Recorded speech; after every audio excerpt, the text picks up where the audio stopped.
Hello mga mi! Welcome to my mini vlog! At ito nga yung mga ating manggahan. Ayan, makikita nyo, sobrang mabababa lang talaga yan. Kung may ilan man diyang matataas, di siguro yung matatagal na yun. Sabi nila, ito daw ay nasa 300 kapun na mangga. O di galaw, noong panahong yun, masisipag talaga ang tao. At kaya hanggang ngayon, tayo ang mag-aani niyan. Ay, chares. Eh hindi, syempre kung masipag ka, kung may tanim ka, may aanihin ka.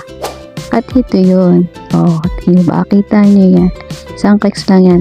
Konti lang yan. Ilang puno lang yung pina-spray nila dyan.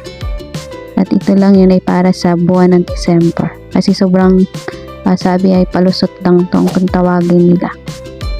Kasi bihira lang. Pagdating ng December, mahal talaga yung mangga. Kaya meron tayong ito, yung opportunity na makapagtinda ng mangga kapag ganitong buwan na sobrang demand kapag buwan ng December.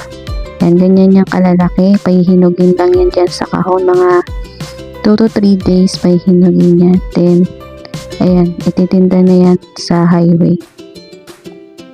Anong December ay tumaas talaga ang mangga, nasa 220. So, ang bentahan lang nila nasa 150 lang kasi sariling harvest naman.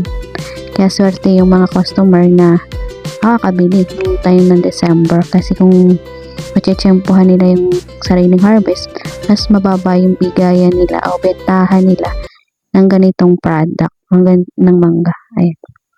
Thank you. Maraming salamat.